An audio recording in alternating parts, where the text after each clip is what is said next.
This is the We Get Outdoors Outdoor Business Promo Series, where we introduce you to some of the world's leading outdoor and adventure brands, and more importantly, the brains behind them. It is your chance to get a behind the scenes look at what is currently happening and about to happen in the brands that you know and love.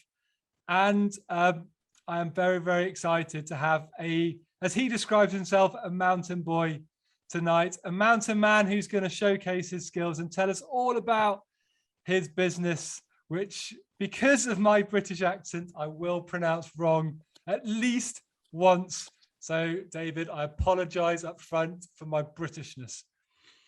So, all good. 6 questions in under 60 minutes. David, are you ready? Yes, sir. Cool. So, David, who are you and why should we care? Mark, I'm David Myers. I'm from Big Fork, Montana. It's a small town in northwest Montana. We're about 45 minutes from Glacier National Park, hour and a half from the Canadian border. And yeah, I love to be outside. I'm a big whitewater kayaker. It's kind of got me to travel the world, educate myself in the whitewater scene. Yeah, have met some awesome people along the way. But I always call Montana home. I love all the seasons. I snowboard a bunch, love to camp. Anything outdoors is kind of my deal. I swung a hammer for my whole life, and I'm trying to do something different. So the last couple of years, I started a little concierge service. It's called Betahouse, and I do personal, professional outdoor concierge, rent gear, book local guides, and really just get people stoked on being here in Montana and show them the proper way to visit the last best place. I think it's a very, very cool way that you describe your business. So let's delve a little bit more into Betahouse. What should our listeners know about Betahouse? Betahouse is a dream I've had for a while.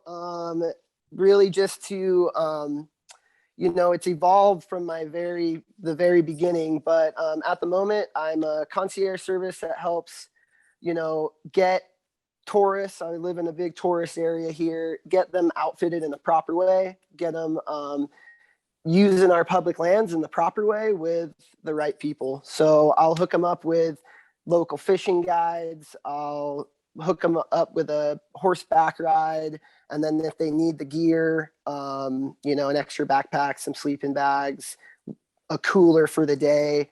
I kind of am just that logistic outfitter. So anything you need, you kind of come to Montana, you're flying, you're not going to travel with all your gear. I'm the guy to come to when you get here. And, being born and raised in this area and really enjoying this area, I, have a lot of friends in the industry, a lot of local guides that I try to, get people hooked up with so that they're actually getting out there, seeing the proper way to use our public lands, and not just kind of going out and maybe having a bad experience or just being naive and not knowing kind of what the current circumstances out there. So I'm kind of a growing company that beta in the outdoor world is kind of information. I'm a kayaker, so giving someone a good beta on a rapid is getting them the right info and knowledge for them to run it successfully. So just trying to get people that beta so they can, stomp their vacation and have a good one. It's a really cool model. As you were talking, I was like going, Jeepers, you are the ultimate TripAdvisor for Montana. So instead of going TripAdvisor, you go to David and he will sort you out and tell you who the right people to speak to. So I think concierge service in the outdoors is quite a unique model, but what do you think really sets you apart from sort of your competitors and for people who just maybe want to go direct to a guide? What is the thing that really sets Betahouse apart? Yeah, so I being born and raised here in the area, I'm, I know a lot of, what's going on. I know I work with, a few fishing guides, a few hiking guides, climbing guides that I've known for a really long time, and I trust them, and I know that they're doing it the right way.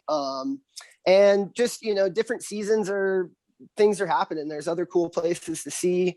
So it's not always, I'm kind of the middleman, if it's ski season, I'm getting you with those people. If it's getting a little bit warmer out in the spring, you need to go out rafting, whitewater kayaking, whatever.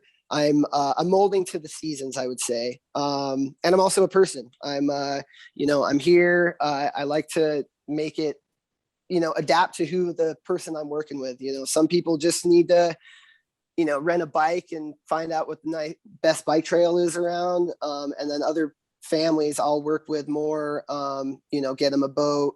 They want to do the full Montana experience. So I'll work with them a little bit more, but, I think just personality, I try to just be mellow, be able to talk to you, a lot of people these days, you can't even, you're transferred many times. So I just think, having a local knowledge and being an actual person to talk to kind of helps me out. Such a cool answer. I love that answer. The thing that sets you apart is I'm a real person. I'm a good human being. I think it's bad. Yeah. I think too many businesses, David, forget about that. They forget about how important it is to be just a bloody good human being. For sure. Yeah. So Betahouse, like you said, you're quite early in your journey of growing this very, very exciting concierge outdoor business. But I know you and I spoke briefly before about some of your plans, but what's the big secret thing that your customers are going to love that you are currently working on?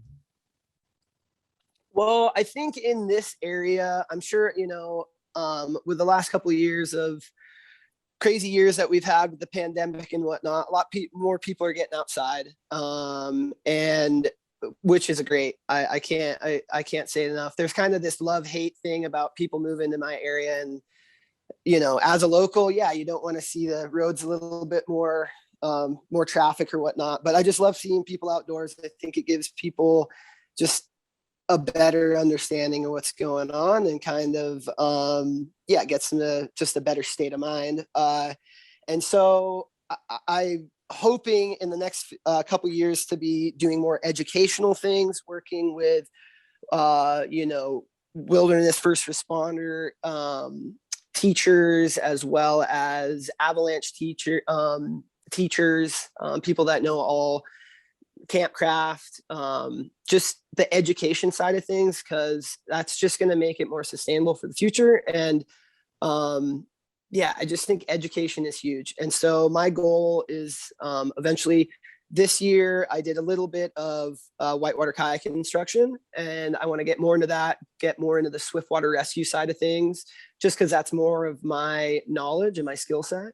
But not short of working with all the right people to get all the right knowledge to everyone that really needs it. And especially like tourists or people new to the area, some people, it comes as second nature. They understand they've lived here their whole lives. But for others, it takes a little bit more to figure it out. And I'm hoping that I can provide that in a way that pleases all. So that's kind of the next couple years plan at the moment. Very cool. Very exciting. I'm sure myself and the listeners are going to look forward to watching your journey as you build a really exciting business. But you mentioned there about the balance and the challenge that we all have between the excitement of more and more people getting outdoors, but also that balance between respecting the outdoors as well. So what do you believe is the future of the outdoors and the outdoor industry? Well, it's growing immensely. Montana just, it has now a state of has a department of outdoor recreation just solely for that. So it's pretty cool to see the growth in that sense. But again, I think it really comes back to the education. I'm constantly learning new things, and you kind of I don't know, there's too many people that think they know it all. And it's just like, it kind of creates this, you just got to constantly be learning. So I really think the education side of the outdoors will be super beneficial. I mean, you know, I'm a big whitewater kayaker, but I went to Hawaii this spring, and I mean, trying to go out in the water, being uneducated, not knowing what was going on, you know, I was fine, but you could see how things can go bad quickly. And I think just trying to, just listen to what's going on, educate yourself to where you're at, even if you're, you know, prominent at outdoors where you're at now, and go somewhere else. Just know what's going on outside, and know the local conditions, and keep yourself educated for sure. Cool. So you talked obviously about education as a thing, but to wrap up, what would be the message that you would like the audience to be left with for those who are about to get out in the outdoors? Well, enjoy it. Have a great time. Go do it. Definitely get out there, because I mean, it's anytime I'm having a bad day and I can step outside for a little bit, go on a bike ride, go on a hike, puts me in the right mindset. I think if more people were outdoors doing, you know, getting off their phones and looking around instead of down, it would a lot more beneficial things would happen. So really just do it. And wherever you're at, you know, it's not silly to ask for help if you're new to a zone and you want to get the best experience. Like, ask the locals, because I think it's the only way that they'll kind of gain respect for people visiting the area. And I don't know, just don't be ashamed of asking for advice, and take you know, learn something every day, because there's a lot to learn out there. David, I love how, and I say this with respect, I love how simple, powerful, and practical your message is. Get out there and ask and talk to people. It's too often we try and overcomplicate these answers with big fancy words and stuff, but you can't get more practical than what David said. So I would encourage all of you to go and check out David and Betahouse by visiting their website and all their social media handles, which will be in the description below. So David, thank you so much for your time today, and may the rest of 2021 be an especially successful year for you, your family, and for Betahouse. Mark, thank you so much. And I don't think you messed up the name once. So congrats on that. I can pat myself in the back. Yeah, for sure. Well, I appreciate it, man. And hope to see you outside soon.